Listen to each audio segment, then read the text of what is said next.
In the bustling world of business, you're either moving forward or falling behind. Welcome to For Action Takers Only, the podcast and Facebook group where dreams become reality. We're here to fuel your ambition, sharpen your skills, and inspire your entrepreneurial spirit. Dive into the sea of opportunities with our insightful discussions, expert advice, and powerful success stories. From investment strategies to business building tips, we've got it all. Are you ready to take your first step towards your dream life? Join us on this exciting journey, unleash your potential, and watch as your dreams transform into your reality. Remember, inaction is the enemy of progress. So get on the action train with For Action Takers Only, because the time to act is now and the place to start is here. For those who dare to dream and have the courage to act, the world is their oyster. For Action Takers Only, where dreams meet action. Tune in, take action, and transform your life. Your future self will thank you.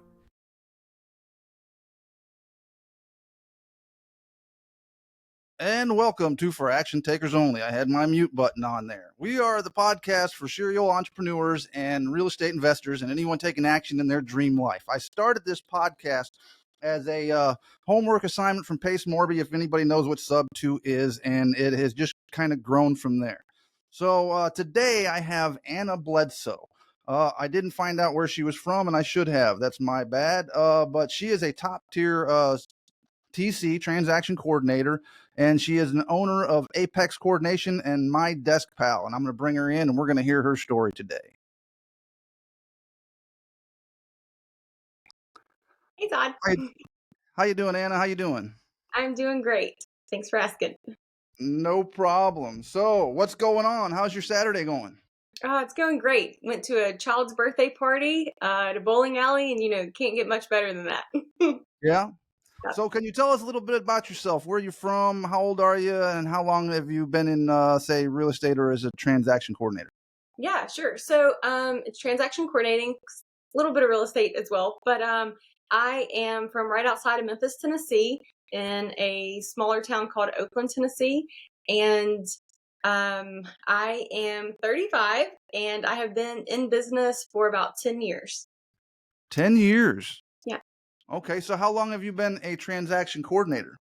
So my history, and I'll just start from the beginning. So in my early 20s, my first desk job was as a listing secretary. I think that's what it's called, for Cry Realtors.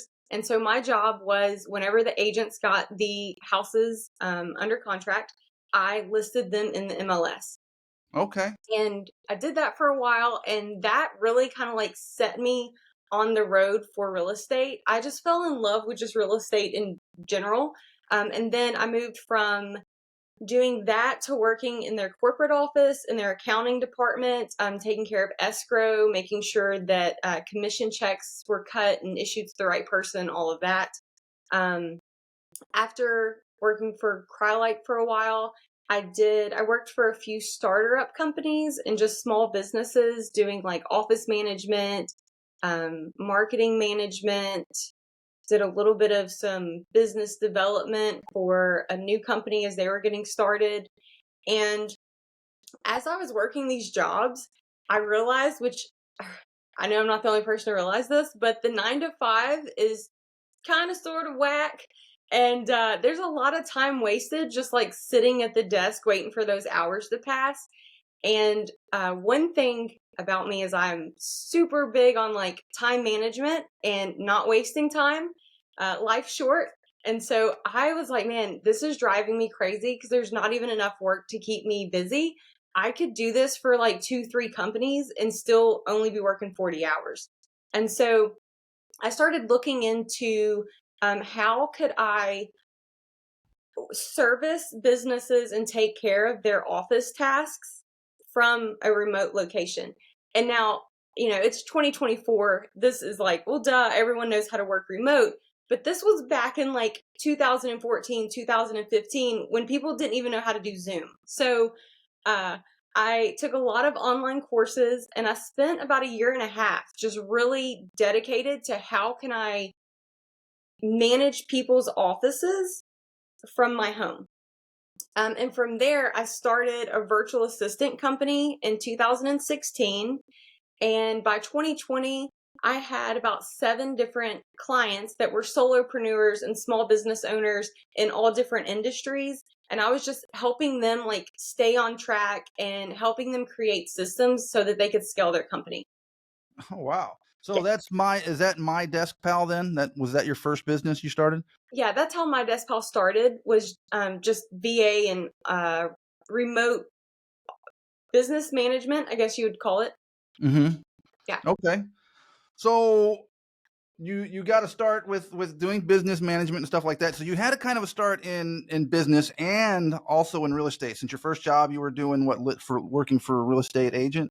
So Yeah. that's pretty neat. So you kind of have that background going for you from the get-go. So what drew you to the top tier TC program? Yeah. So I I'm like, I don't know if how much we want to dive into this part, but so in 2020, I was working with all these different industries, and in 2021, I got diagnosed with stage 3 breast cancer, and I had to take a year to a year and a half completely off work. And I before I got diagnosed, I was like grinding constantly, just like I felt like I was a hamster on a wheel, just like never getting off, never getting to take a break. I was just so driven to get this business off the ground. And by getting my business off the ground, or to get my business off the ground, I had to help a bunch of other people get their businesses off the ground. And it was just really stressful. And so I took about a year and a half off. And during that time, I realized a lot. And one was that life is really short, and I don't want to just be burning. What's the saying? Burning at both ends, or whatever. Burning the candle at both ends. Yep. Yeah, I didn't want to do that constantly. Like, I wanted so much more from life. And so I decided that whenever I came back to work, I wanted to niche down. And so about 2 months out from treatments, I had a potential new client come to me, and they were a creative investor, and I didn't know anything about creative investing, and they came to me and they're like, "My business is a mess. I don't even know what bills are due. I don't know what's going on with these properties. I don't know where I'm at with any of this. Could you help me?"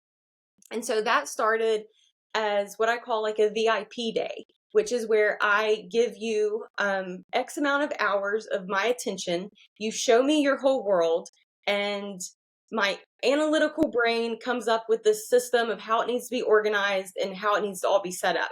And so that's what I did for them. And so once I got everything set up, they were like, "Hey, would you want to help me manage it?" And I was like, "Sure."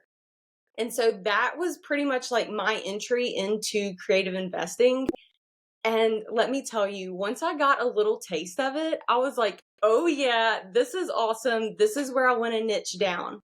And so I had been working with them. What started as just like organize my office turned into like manage my operations.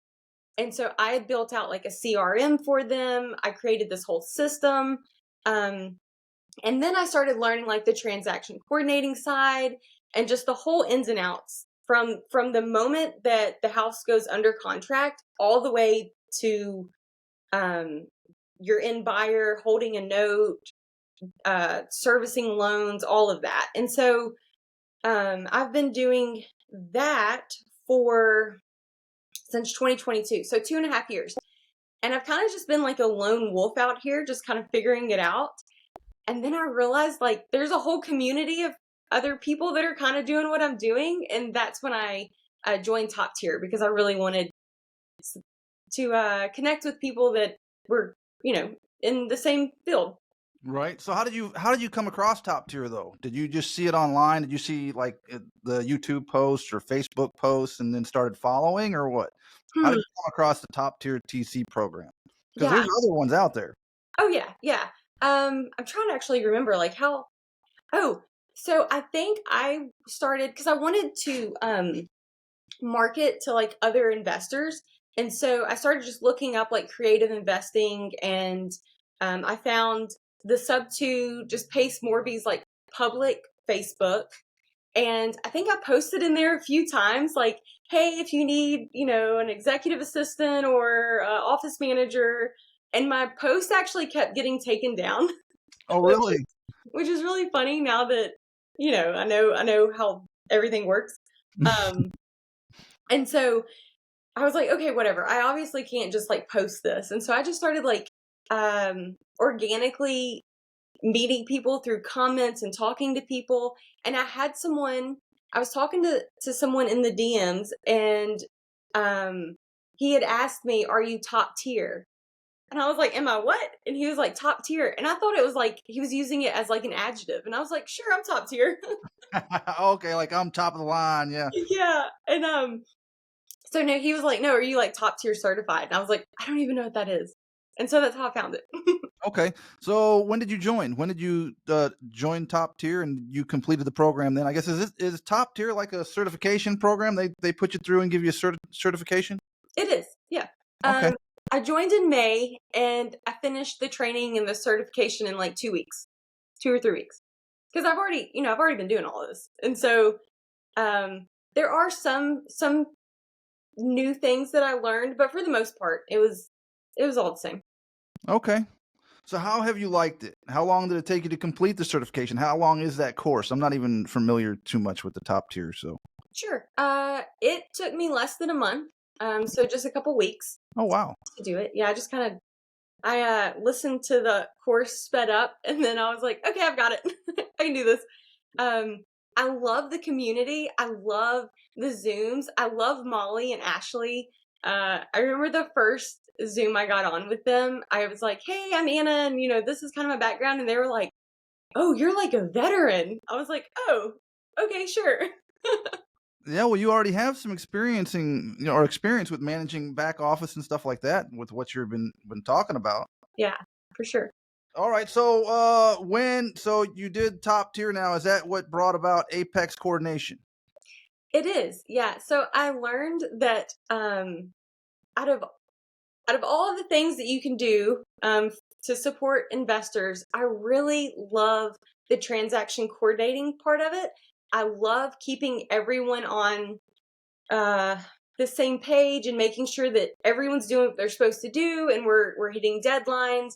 I love reviewing like documents and making sure there's no typos. And I know that sounds so weird, but that's just like how my brain is. Like even when I'm reading books, I'm like, oh, there's a typo, there's that, there's this.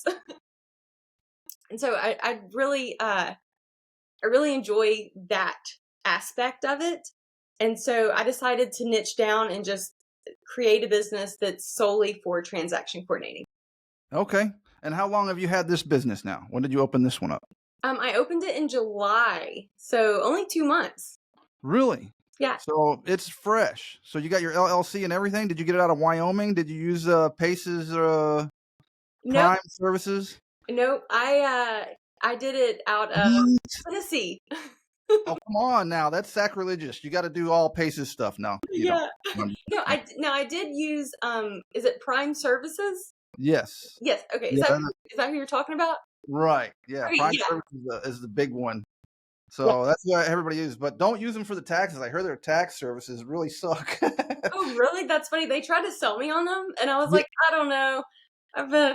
Yeah, they did me too right off the bat, and I was asking. Luckily, I had a buddy that started and used Prime. He is a sub 2 OG. He's like within the top 20, I think, that first joined sub 2. Oh, nice. So I asked him. I was like, "Hey, what about this? What's this Prime service, and what about their tax services? Should I do it?" And he's like, "Hell no, stay away from the Prime tax services." So I was like, "Okay, so yeah, I'll just do that myself." And don't really need it yet. I haven't grown big enough yet to do that. So Yeah. hopefully next year. Yeah. You got it. Right. So now I want to backtrack a little bit and go back. You talked about a diagnosis you got, and when was it? 2020? It was May 2021. May of 2021. And what was that diagnosis again? Stage 3 breast cancer at age 31. Wow. Yeah. So now, all right, you're doing business. You had your first business going, and you're going, and then you're slapped with this, just slammed. I bet that was. How did you handle that? I mean, Oh my gosh. I mean, how did I handle that? God, Right. God got me through that.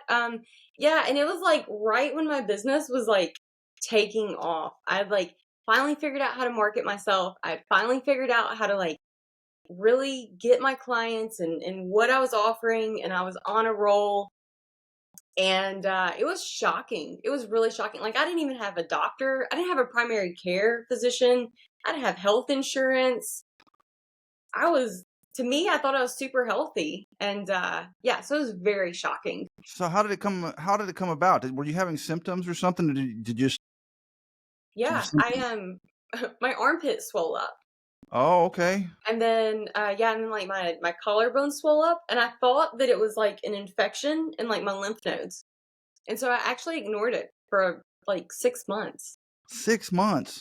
Yeah. Oh, wow. And then I went So when you went and got diagnosed, then that's why it was in stage 3 because yeah. you had put it off. And were you having any other kind of symptoms? Were you feeling bad at all during that? I don't know. I'm it's real curious about. No, because I remember even like my dad was asking, he was like, "Does it hurt?" And I was like, "No." Like, I guess. Oh, sorry. I You're guess all right. looking back, compared to now, I guess I did feel kind of crappy. But it wasn't anything where I was like, "Oh, I'm just so sick." It was just totally out of the blue. So business going along, and that just, I mean, most people, right? That would probably take the wind out of them. Of course, it did you, but I think most people would probably say, "Well, I'm going to have to stop this now and just not do that anymore." Yeah, But you still kind of went on, huh?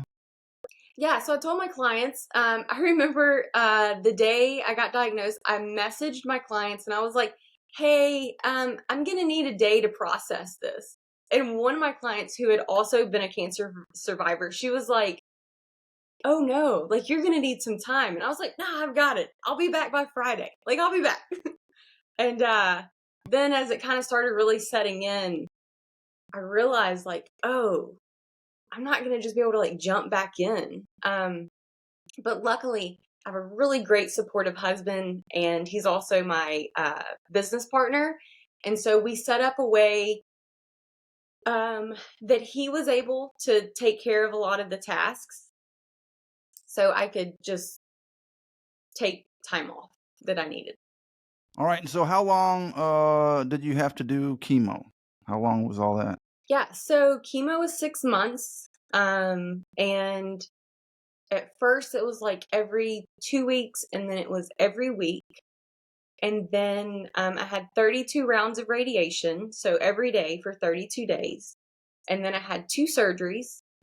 And when they went in and took my lymph nodes, they had realized, or they found that I had a complete response and I was cancer free.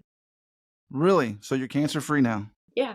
Woo! That's awesome. How long? How long have you been cancer free? Um, let's see, 2022. So almost 3 years. All right. So, quick, can you give any, uh, I just forgot the word. I'm having this thing lately where I just forget words at random.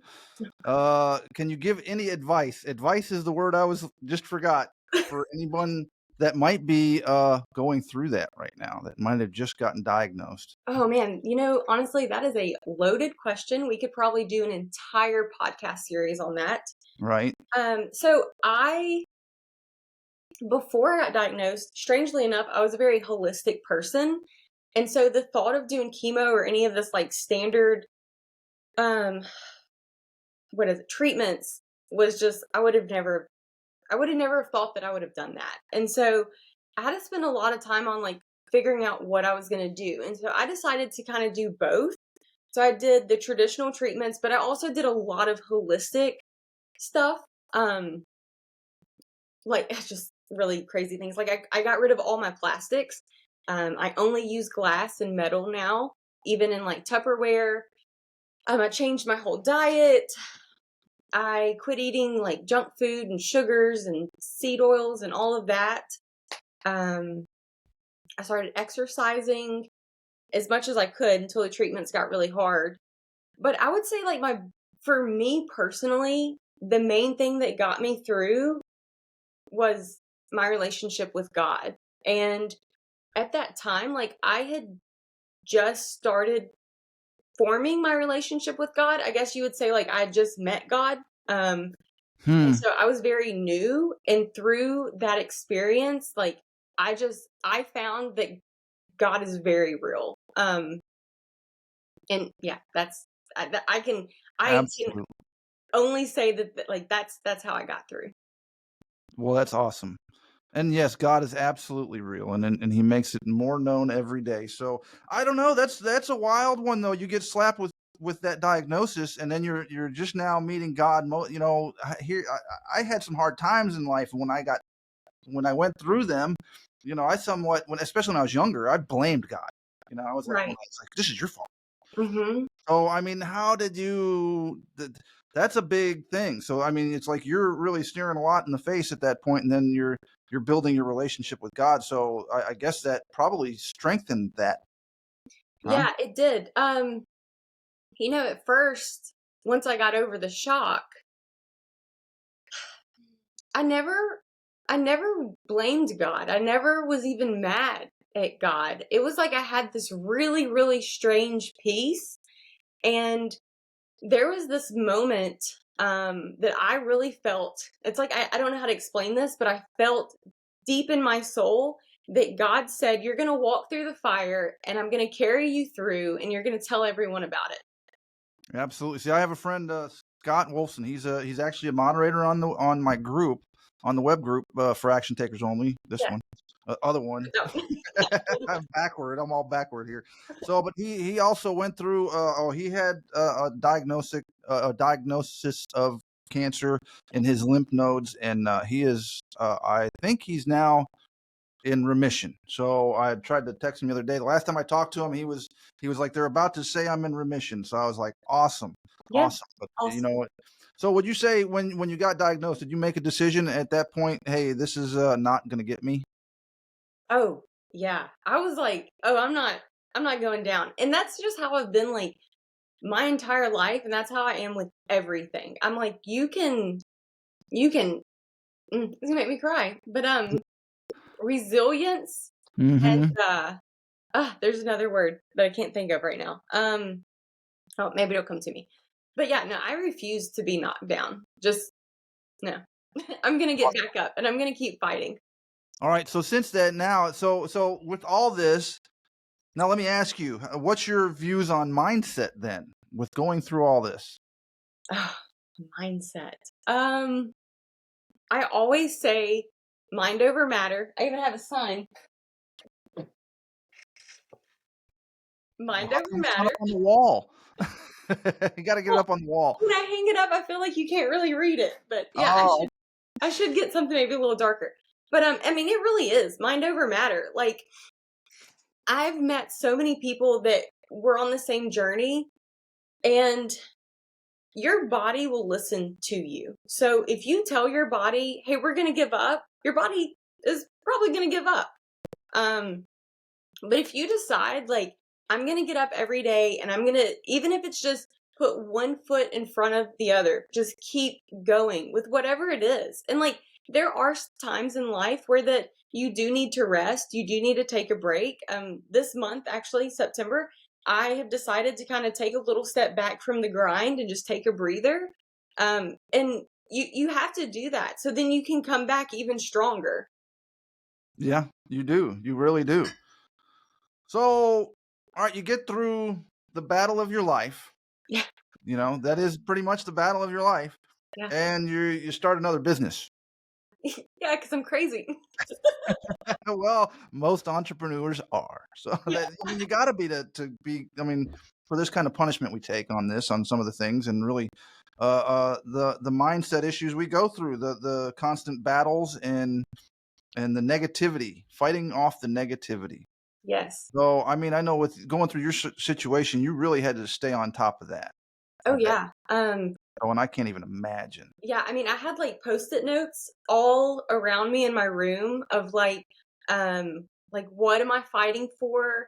Like, why? I mean, I know this sounds, most people don't really like to talk about death, but when you are face to face with the possibility of dying, like, stuff gets real. Like you have to really look at like, did I do what I wanted to do in life?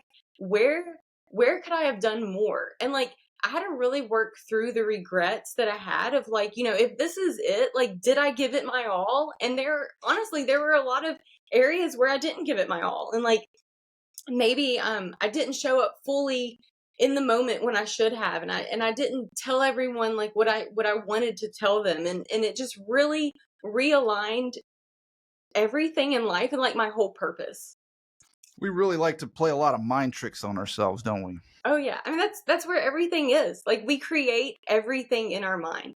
I know, and it took me a long time to really think that. It's like, oh no, it's all I thought mindset. It's it's hogwash. It's just for weak people, And I'm really, it's just like, well, I'm really, with the people I've been talking to this last year, it's like I really realize, this is a real thing, and my struggles, my own struggles, especially in starting real estate. I've had a lot of things. I see myself self-sabotaging, the imposter syndrome.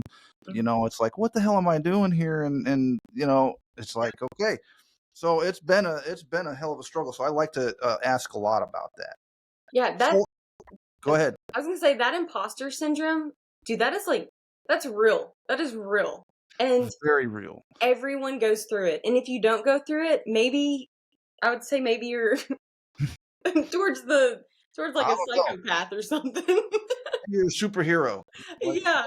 But Pacey goes through it, so we all go through it. Even the ones already up in position, or we think that they're already up in position, they go through the same things. I'm really learning this. Yep, they really do. Mm-hmm. It's just they just deal with bigger numbers. Yeah, pretty much.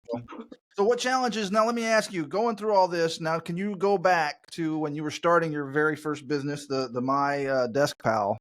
You did that a while back. What kind of challenges did you face getting that started?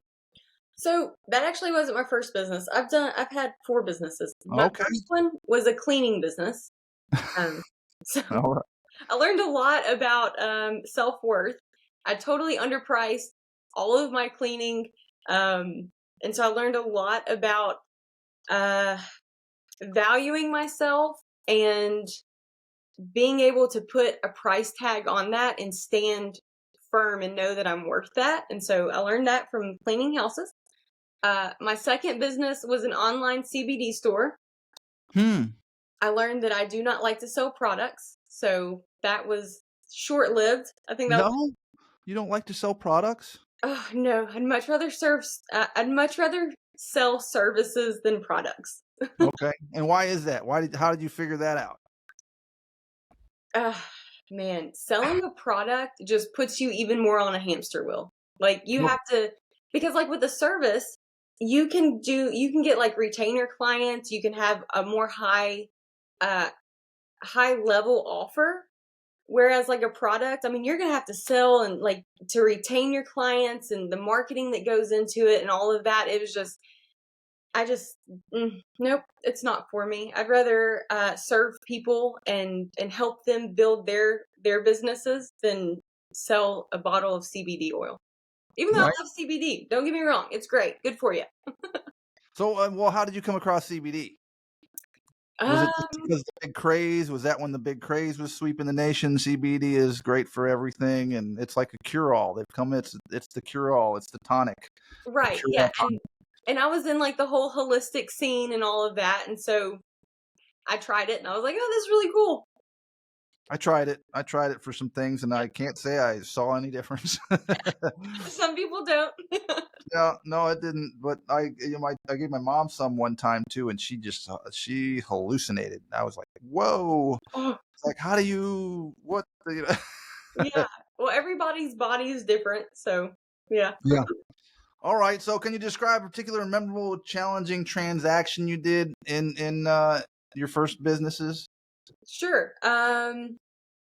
Let's see. Do we want to like a transaction, like real estate transaction, or It doesn't have to be just anything that sticks out. Like, hey, maybe you were cleaning a place and you had a really, customer giving you a hard time. Do you remember any big challenges with, say, any of the businesses that really stick out?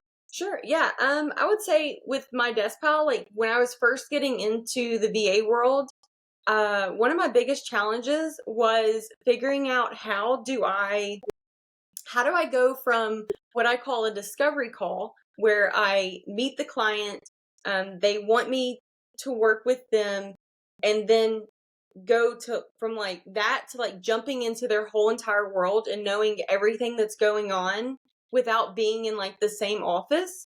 And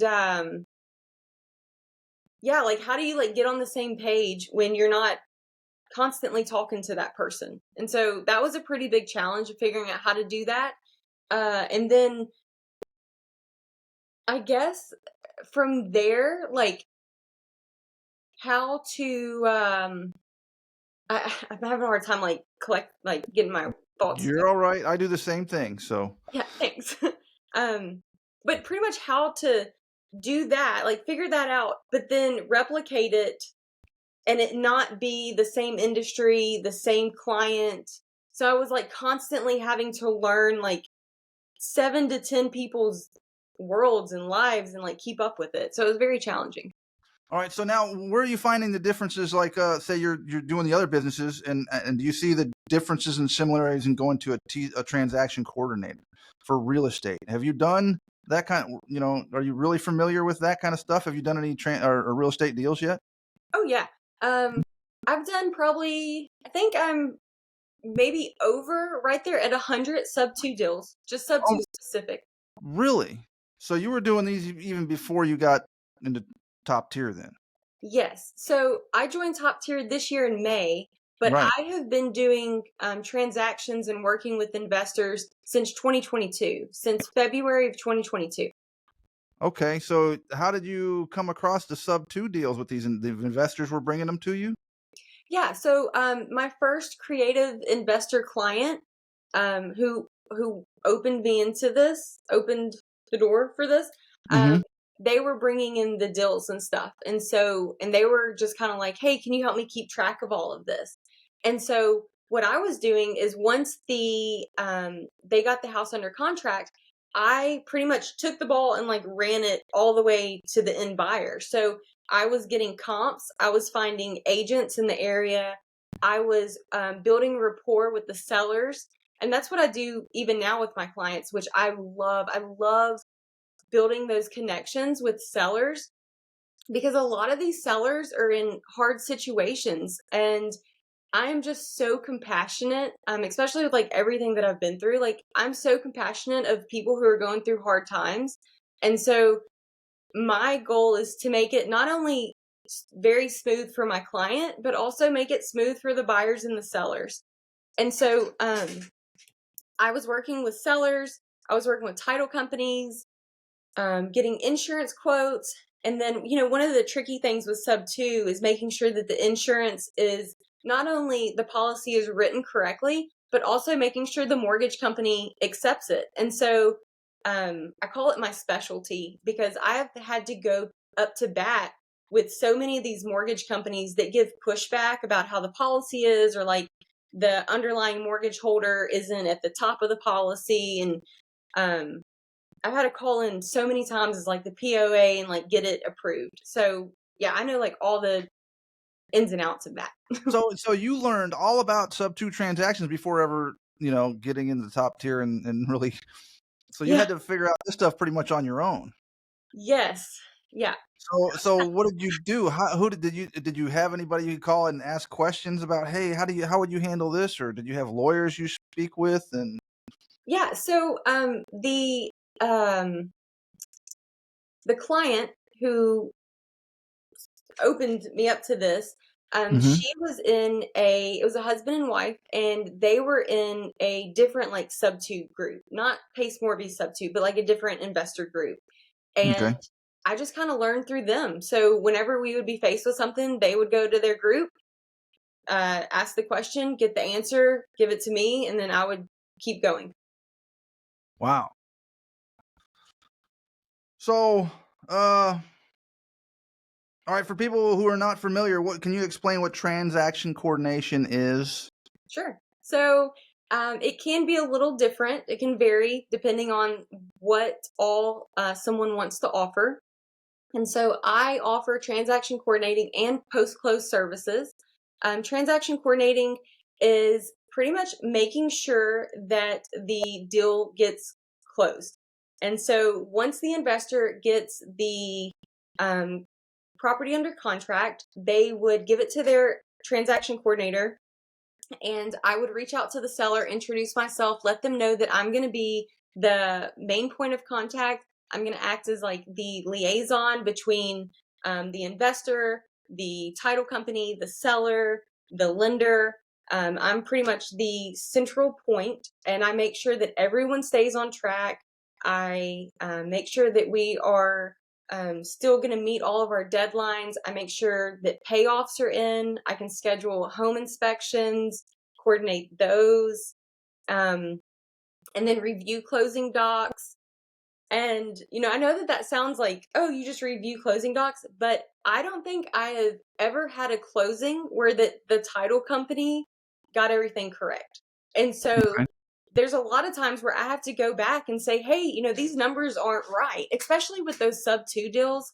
What I have learned is title companies, which, no, I'm not dissing title companies. I love my title companies. However, they use softwares where that they're just plugging in numbers. Well, a lot of times those softwares don't understand that you're taking that mortgage subject to, or maybe you're going to keep those 2 liens in place, but you're going to pay off that 3rd lien.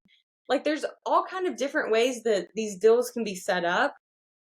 And so it's really good to have a transaction coordinator who's experienced and knows, like, hey, I've seen this, I know where to look. So yeah, doing that, making sure that like your warranty deed's correct, making sure all of your closing docs are correct, names are spelt right, numbers are correct. And then post closing is if you're going to do like loan servicing, getting your loan servicing set up, or some of my investors, they actually do in-house loan servicing. And so I can onboard their loans. I make sure their insurance is set up correct. And then like if there's HOAs, getting all that transferred, getting POAs sent to mortgage companies, all that. All right. So how many clients would you say you have right now? Well, right now I have one like main retainer client who I'm like their main TC. And since Apex is still newer, I'm still working on taking on new clients that want to just do like per file basis. Okay. Or what other kind of transactions can you do? You're familiar subject to, so obviously you're good with creative then. So I guess you can just do the regular. Are you doing any commercial? Are you involved in commercial? No, I have not done commercial yet. I would love the opportunity to. I'm pretty much like that with everything. Like if I haven't done it before, I would love the opportunity to learn and be able to grow and add that one to my tool belt. All right. So let me ask you about technology in the TC side. Do you have AI tools that you use? Is AI prominent in the TC side? I'm sure it is for some people. I use AI mainly for like content creation. If I cannot figure out how to perfectly word an email, I'll just ask AI, like, hey, can you tell me how to tell someone politely how to XYZ? Right. But mainly the main tool that I use is ClickUp. I love ClickUp. ClickUp. Yeah. What's ClickUp? Oh my goodness. It's so dreamy. Okay, so it's completely customizable, and it's like a project management tool, and I use it to manage like my whole life, even like my personal everything is on ClickUp. Really? I'll Yeah, have to check that out. So is it like a calendar? ClickUp? It's sure, it just can be. Yeah, it's how to explain this? Um, it's like a CRM project management tool, and so everything that needs to be done. So I have a whole template that I built out that's like my entire system, like my repeatable actions. And so anytime I get like a file in, I will pull up a template and name it, the address, and it has all my steps that I need to do, and then I can assign due dates. And so what I end up doing is just go to my homepage, and it says this is everything that you need to do today. okay. So can you help JV people JVing on their deals? Can you help them with their contracts and stuff like that? So I can look over contracts. but I do not like help like writing contracts and stuff. You just look over and make sure everything's good. Yeah. And like give feedback and stuff. But I don't that's one boundary that I have is I just don't do contracts, and I don't like I can do an amendment or an addendum, but outside of that I don't really prepare any other documents. I think that that's for attorneys. Okay. Do you file at the courts for them or? I can do like e-filing Okay. So you can do the filing then too. for like memorandums and stuff. All right. So I'm getting a little lost here. So I had a couple questions and then they just went away. So what kind of daily habits do you have now? So we were talking about time blocking. Do you do any time blocking, or since the ClickUp, how do you manage your schedule through the day? Sure, yeah. I do time blocking. And I time block through ClickUp. So ClickUp will say, it'll pop up and say, it's time for you to do your social media, or it's time to check in with sellers, or usually once my workday starts, the first thing I do is I go through all my files, and the ones that are the closest to closing, I will just look over it and check. And usually that's checking in with the title company or the closing attorney and just, are these docs ready? Are we still projected to close on next Tuesday? What's needed? And just making sure everyone's still on track. But like outside of just transactions, my day now, and I know that you know this because we're Facebook friends, but I'm currently doing the 75 hard challenge. Mm. I'm on day 13. So my daily routines are actually, or my daily routine is changing dramatically, and I'm adjusting. I'm finally getting a routine down now that I'm on like day 13. But yeah, that's for anyone listening that doesn't know about 75 hard, you have to do two 45-minute workouts. One has to be done outside, no matter the weather. You have to read 10 pages of a nonfiction book. You have to drink a gallon of water and follow a structured diet. Okay. That's a good thing. I never really did the structured 75 hard. I just heard about 75 hard and thought, well, you get up, you do some exercise, you do some work, and you start building your schedule. I didn't see the structured program, so I'm gonna have to look at that. I never really did. Yeah, there's a whole community. And I'm on day 13. So we started 13 days ago, and there's like thousands of people that started on the same day. And so it's really cool to like get to do it together from like all across America, and like getting to see everybody else's like progress photos and like hear about the books that they're reading, and also all the hard mental stuff that they're having to like get over. Right. Well, there's a lot of that. Yeah. I'm seeing there is quite a bit of that. So that's why I tend to ask a lot about it, because it's like, how do you getting over it? How Yeah, are people getting through these hard times? Because there's it's like a lot of people just give up and quit. A right. lot of people won't even take the action to get started just because of little things in their life that aren't in order.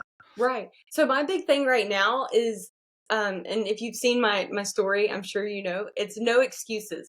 There's no excuses. And that is like the one thing that I just keep telling myself, because before this, I would see other people like complete 75 hard, or um they would be like really active in the gym, or they would be able to eat clean and do all of this. And I always was like, oh, I want to be like that. I want to be like that. And I don't know, like 3 weeks ago, it just hit me. It was like, well, then why don't I just do it? Like, you can literally be whoever you want to be. Just Yeah. get up and do it. And so that's what I did. And it's all just, it starts up here. Hey, I just got to start changing this, and then things start to change. And it's amazing that how many people, including myself, that couldn't realize that it's all in your mind. It And really is. your life, you can make the life you want because it's all up here. Yep. It is all up here. Yeah. And I realized recently, about day 3 on this, I realized that a lot of my anxiety and a lot of like I feel vulnerable even saying depression, but it is what it is. But like Hmm. my depression, anxiety was coming from essentially like letting myself down and knowing that I could do better and I could hold myself to a higher standard. And I'm like, you know what? I'm just so over not being the best version of myself. And so that's what this is for me.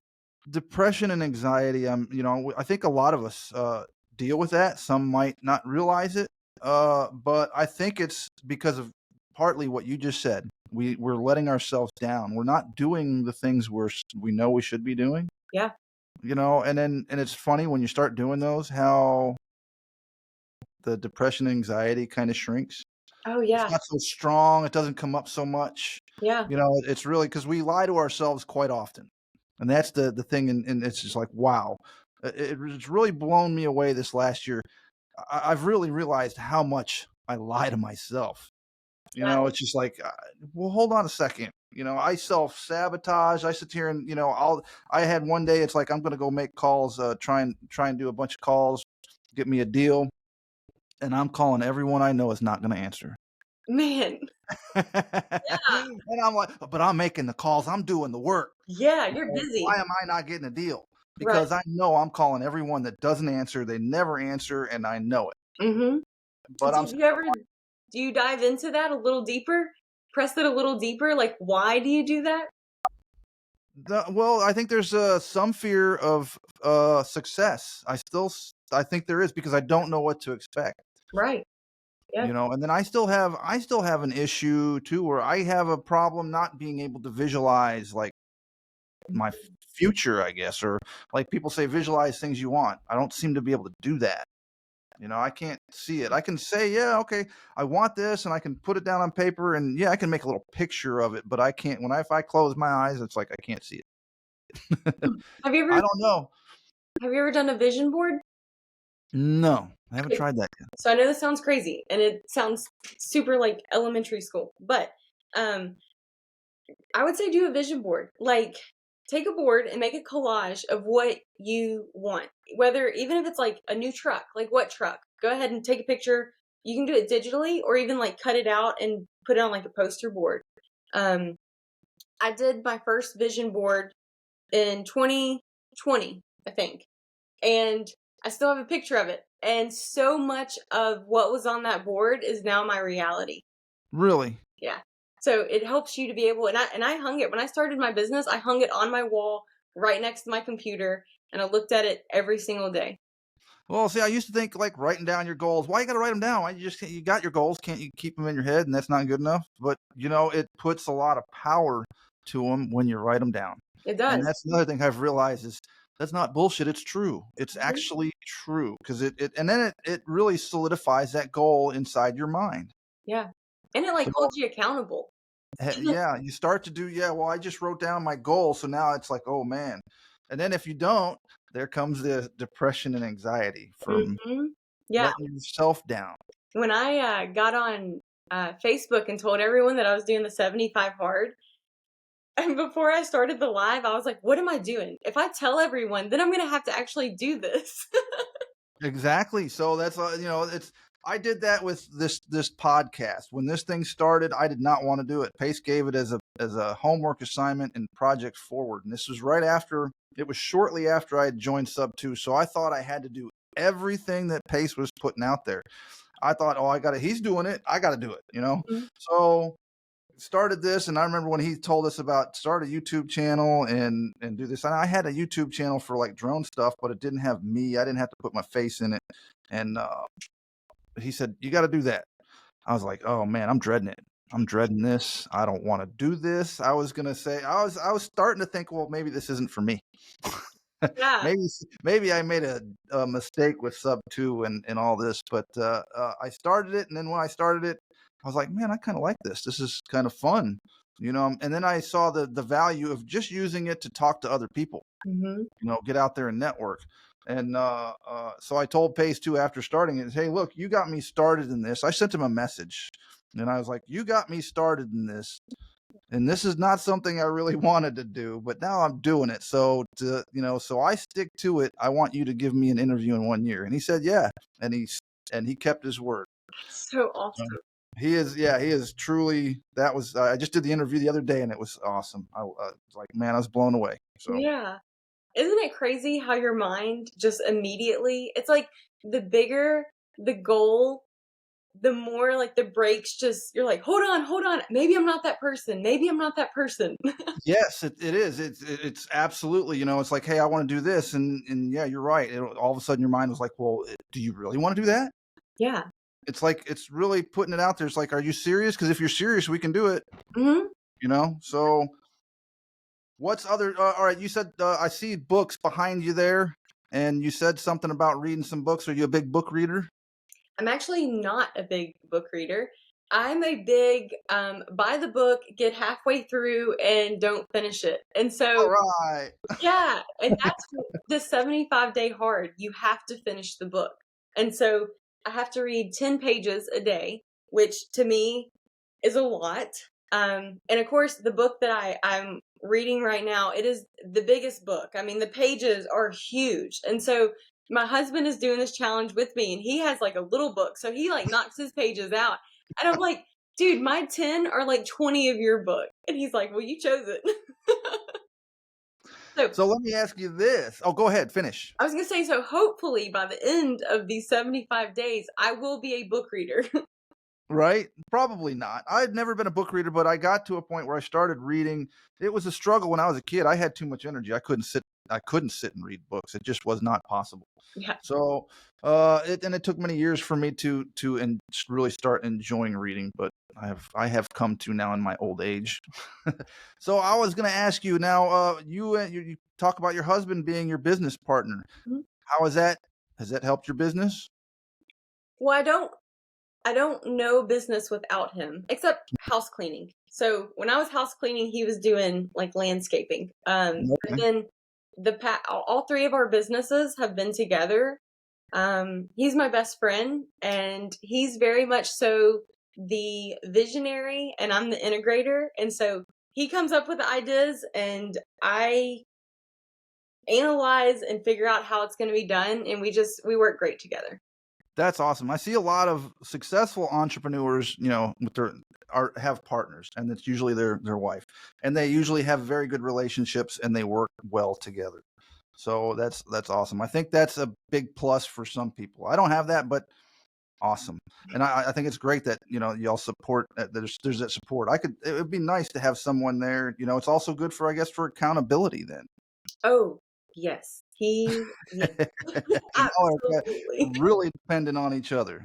Yeah, Yes. especially in. And I will say that for anyone who's listening and works with their partner, we started in our business, we started in one office, and that did not last long. And so he has his own office, and I have my office, and it works great. Yeah. So have y'all been in business? Then y'all been partners the whole time you've been together? Yes. Okay, awesome. Yeah. So when we got married, so how we even like connected when we first started dating was we had very um similar life goals, and that was we wanted to figure out how to be able to run a business from home so that we could live on like a homestead and have like a farm. We're we're crunchy people, so Crunchy people. crunchy, that's what they call it, crunchy, I Okay. don't know. Crunchy. um but anyway, so when we got married, like on our honeymoon, we were talking about like our business ideas, and we gave ourselves one goal. I mean, 1 year. We gave ourselves the goal of 1 year from our wedding day. We are going to launch our business together, and we did. That's awesome. Thanks. I don't exactly recommend it. It made for a very stressful first anniversary. Oh yeah. Yeah, it was like our 1 year wedding anniversary, and we were like super stressed out about getting the website launched. And it was like maybe we should have given ourselves like a 2 week buffer. Right. So let me ask you this: not a big books, but and you joined the top tier. Has there been any other programs you joined? I think you mentioned one other one, but you didn't really name a name. Do you have any other mentors? So I have joined a group, or before I got into like real estate, I joined a group called the Savvy Virtuals, and they taught me how to have a virtual assistant business. And then I joined kind of like a sister branch off of that called the Savvy Circle, and they taught me how to scale my business. And so kind of three of those. So the VA taught me how to like build a remote business. The Savvy Circle taught me how to scale a business, and then Top Tier taught me how to really hone in and do what I was already learning, but for investors. Okay. So what is your plan for the Apex coordination then? This is your new business. Where do you see it going? What's your plan for it? Yeah, I'm just I did kind of take a step back from September, in September, just because after getting certified and starting the new company and all of that, I just kind of wanted to take a breather and let my brain have a rest. And I've used this month to work on myself, getting myself healthier, putting healthier routines in place. And so in October, I will be opening up, taking on new clients, and just want to continue just building that and taking on more creative investor clients. Can you do nationwide? I can, yeah. Okay. Are you planning on doing that? I really like to focus just because I have most of my connections here in the Southeast. So I will probably focus primarily on Southeast or Southern states. However, if I have a client, like I have a client who mainly invests in Tennessee, but he may go up to Illinois, New Jersey. And so, I'll go wherever they take me. Okay. Is there a whole lot to learn when you go from state to state, like for the processes and title and stuff like that? Oh yeah. And one big learning curve is your connections. Like in Tennessee, because I have such great connections with like sub-2 insurance, title, closing attorneys. Closings in Tennessee are just easy breezy because I have really good relationships. And so whenever I go into a new state, it can be different per state, but it could also be different per county. So a lot of times, I will go to a new state, and it'll be, of course, a new state, a new county. And then I start calling around the title companies, and they're like, oh, well, we only close in that county. And Okay. so then it just kind of makes it a little more of a hassle because it's like, okay, so now I've got to find someone specifically in this tiny little rural county that's going to not only be able to do what I need them to do, but they're going to be good to work with. Okay. That's a big challenge right there. It is. But that's what's great about Top Tier is because I can go to my community and I can be like, hey guys, I've got this file for this county. Does anyone know anyone? And so I'm able to it's like having a larger support than it just being like me and my husband.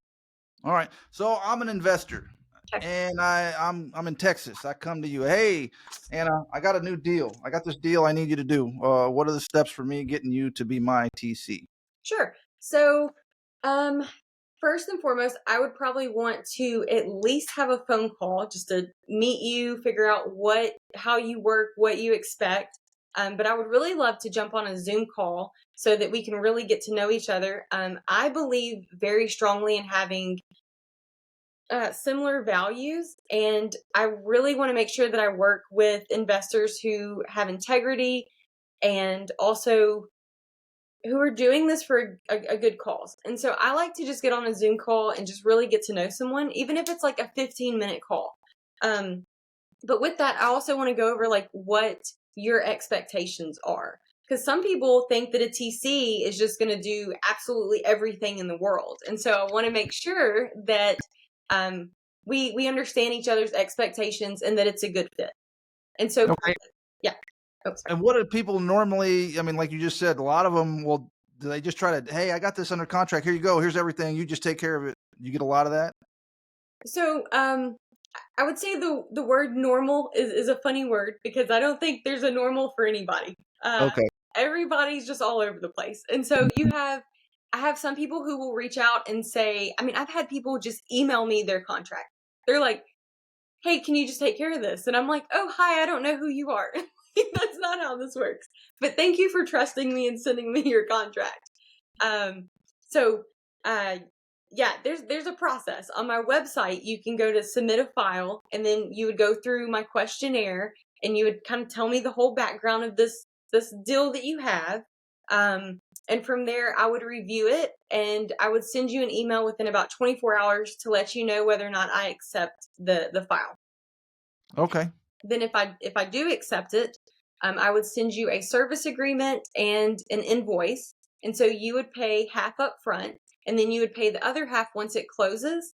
And most of the time, the investors want it paid through like their settlement statement. Mm-hmm. So the other half could be paid through that. And then I would open escrow and we would get the ball going. Cool.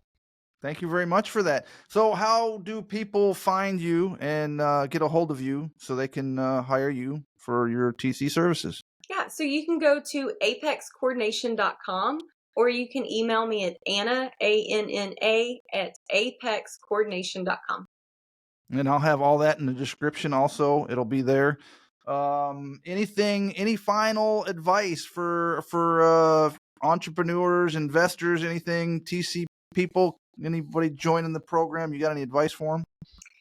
I would say advice is don't let your mind defeat you. It really is mind over matter.